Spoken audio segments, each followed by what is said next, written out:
Barod? Bant ni. Mae Mae Cymru dwi arweinydd Clyde wleidyddol mwyaf newydd Cymru, PROPEL. Dyma'r syned, ceffais fy ethol yma gandwch chi 5 mlynedd yn ôl I weithio dros Gymru.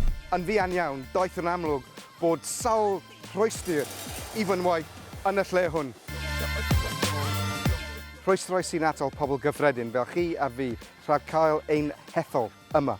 Rhwystrau sy'n atal craffu go iawn a hyn sy'n digwydd yn ein Senedd Genedlaethol. Rhwystrau sy'n ein hatal ni rhag cynrychioli buddiannau pobl Cymru yn y lle hwn.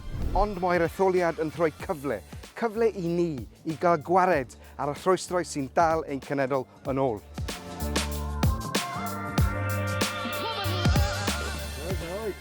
Mate, you alright? Yeah, that's me. 2 seconds. Ces I fy nghennu a magu ar ystad tai cyngor a mynychu'r ysgol gyfun leol. Ar ôl gadael y prifysgol, beth sy'n gweithio fel athro. Dechreuais gymryd diddordeb mewn gwleidyddiaeth yn facen ifanc. Fues i'n ymgyrchu yn erbyn cynllun Creulon, Youth Employment, Margaret Thatcher. Drwy gydol fy ngyrfa wleidyddol, fues i'n ymgyrchu o blaid datganoli.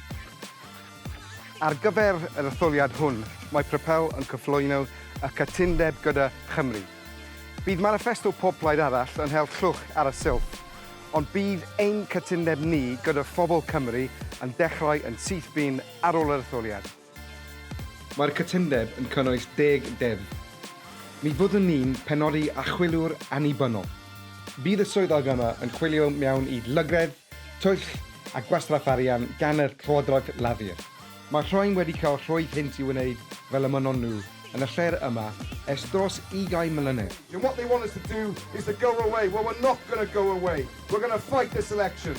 Hefyd fe fyddwn ni'n rhoi gorau i'r drefn greulon o glwyr genedl gyfan I mewn yn ystod y pandemig. A very simple message.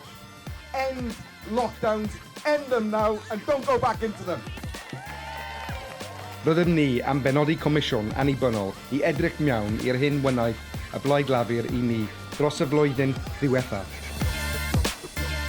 Fe fyddwn ni'n cyflwyno deddf democratiaeth uniongyrchol hefyd. Byddwn yn mynnu fod canlyniad unrhyw referendum yn cael ei barchu. Byddwn ni'n cyflwyno mesia annibyniaeth yn ei Cymru.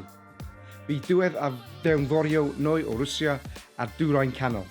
Yn lle hynny, byddwn ni'n defnyddio nwy Cymreig. Mae sawl astudiaeth wyddonol wedi dangos bod digonedd o nwy a dan ein traed. Byddwn ni'n casglu elw a ddaw o hun mewn cronfa genedlaethol.